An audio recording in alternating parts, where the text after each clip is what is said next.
Reda, c'est vrai que actuellement, on est dans une situation assez difficile en ce qui concerne l'économie. Bien sûr, c'est le résultat de 3 ans de révolution, de changements continuels, de gouvernement et tout. Mais tout le monde est optimiste que juste après les élections, les 2 élections parlementaires et présidentielles, on va commencer à travailler sérieusement pour vraiment reprendre tout ce qui on avait de bien en ce qui concerne l'économie et bien sûr encourager davantage tout ce qui est investissement, tourisme. Alors, juste après que la stabilité politique revienne dans le pays, quelle est selon vous la première chose à faire en ce qui concerne l'économie?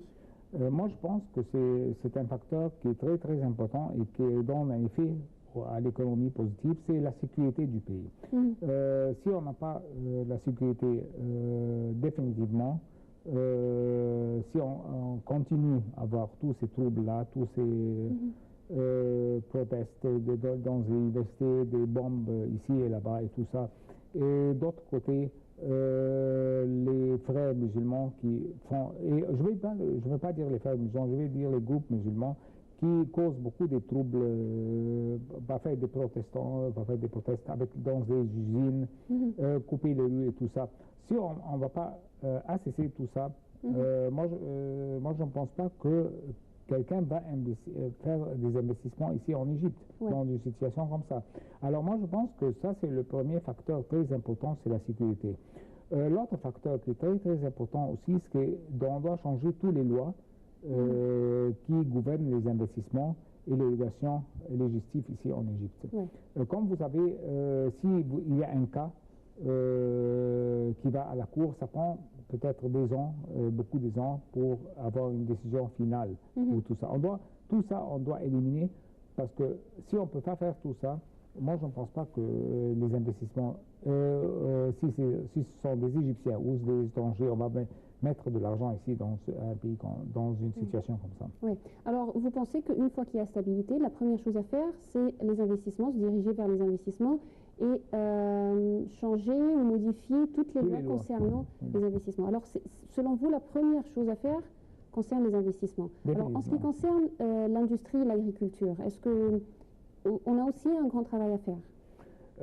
Pour l'industrie, je vais vous dire, c'est très très important de mettre les lois pour donner des facilités à les hommes d'affaires qui ont des usines. Comme vous savez, on a presque 2500 usines qui sont fermées depuis 2-3 ans maintenant.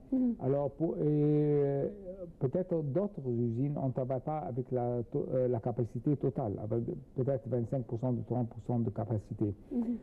Pour retourner à une situation normale, moi je pense qu'on doit donner beaucoup de confiance à les hommes d'affaires en Égypte ici, pour qu'on retourne encore une fois et qu'on travaille. Comme j'ai dit depuis le début de ce discours-là, maintenant, beaucoup des ouvriers, c'est très difficile de trouver des ouvriers pour travailler dans des usines.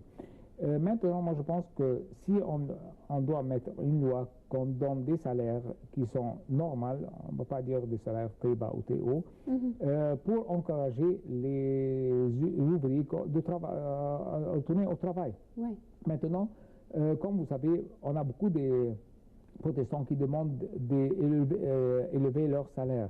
Tout ça, ça commence dans une place et après ça marche dans une autre place. Alors ça nous cause beaucoup de problèmes. Tous ces problèmes-là, on doit aussi l'électricité et le gaz et tout ça.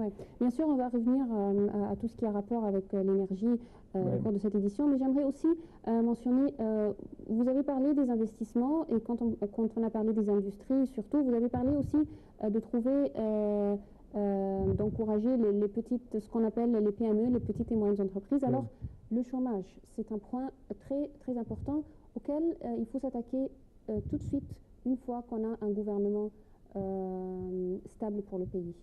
Ça, c'est très important, certainement. Mais ça va prendre un peu du temps pour faire tout ça. Mais moi, le chômage, ça va prendre beaucoup de temps Ça va prendre un peu du temps, oui. Mais moi, je pense qu'on peut commencer avec les projets agriculture, parce qu'on a maintenant, on a l'infrastructure on a tout. On a les paysans, ils sont là. On a les terrains qu'on peut utiliser. On a les machines et tout ça. Mais ce que nous manque peut-être, ce serait le problème de l'eau. Il y a peut-être des terrains qui souffrent beaucoup. Qu'on n'a pas, l'eau ne réussit pas chez eux. Alors ça, c'est très très important. Au même domaine, moi je pense que c'est très très important d'encourager l'agriculture du coton. Je vais vous dire, parce que ça c'est très très important, on a les usines des textiles qu'on a besoin de ce coton-là. Alors ça va nous donner peut-être une pousse pour... c'est dommage parce que l'Égypte était toujours connue. Exactement. Alors, tous ces facteurs-là, moi je pense que l'agriculture, on peut commencer avec ça, parce que l'industrie, ça va prendre du temps, je vais vous dire. Si on a une usine qui est là déjà, ça ne va pas prendre du temps avec les machines et tout ça. Mais pour avoir une nouvelle industrie, ça prend 2-3 ans jusqu'à on a la production. Alors, ça prend... Moi, je pense qu'on peut commencer avec les objectifs immédiats qu'on a. On a beaucoup de facilités. On peut commencer à travailler dans ce domaine-là et après on va penser à d'autres choses. Ouais. Alors, dans des déclarations récentes du ministre de l'Industrie, M. Mounir Fakhri Abdelnour, il a parlé de rapprochement économique avec la Russie. Il a parlé aussi que l'Égypte peut faciliter la création d'une zone industrielle russe dans le pays. Comment ça peut aider l'économie égyptienne, un tel projet? Certainement, ça va aider à beaucoup parce que, comme vous savez, au passé, on avait beaucoup des exports pour la Russie. Ça, certainement, ça va encourager le commerce entre les deux pays. Ça va encourager les investisseurs russes qui vont venir travailler ici en Égypte. Et finalement, ça va donner une chance à beaucoup des ouvriers, des employés qu'on va trouver du travail maintenant. Comme vous savez, on a beaucoup de gens qui n'ont pas de travail. Ça monte vers 14% de la population qui travaille. On n'a pas de travail maintenant. Tout ça, ça va aider pour donner un signe positif pour l'économie. Oui. Alors, puisqu'on a parlé de la Russie, alors on doit mentionner aussi le fait que depuis un certain temps, on essaye d'avoir des relations économiques avec d'autres pays que d'habituel. Par exemple, il y a la Russie, on se dirige vers l'Afrique, exactement. On avait le Premier ministre qui avait son visite. Exactement. J'allais mentionner la tournée de M. Mahlab et les projets et les protocoles qui a été signé au cours de cette visite. Alors, l'importance de trouver de nouveaux partenaires et de nouveaux marchés pour l'Égypte. Moi, je vais vous dire, le continent Afrique, c'est un très, très grand continent, était très riche de matériel et aussi de ressources. Alors, c'est une très bonne opportunité pour l'Égypte pour faire du travail avec ces pays-là. Si vous avez vu la visite du Premier ministre, ça a concentré dans des projets, beaucoup de projets que l'Égypte va aider là-bas, dans ces pays-là. Ça va nous donner... ça va diviser le risque. On ne va pas travailler avec un continent ou un pays spécifiquement. On doit diviser le risque. On doit travailler avec l'Afrique, on doit travailler avec l'Europe, avec l'Amérique et avec la Russie. Alors ça nous donne, si il y a un problème avec un certain pays, ça va pas affecter notre économie très sévèrement. Pour ne pas dépendre d'un seul pays ou d'un seul continent. Ou d'un continent.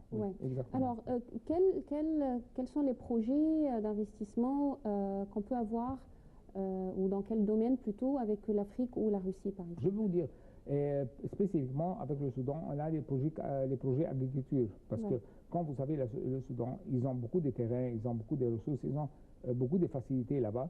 Alors ça, c'est un projet très, très important.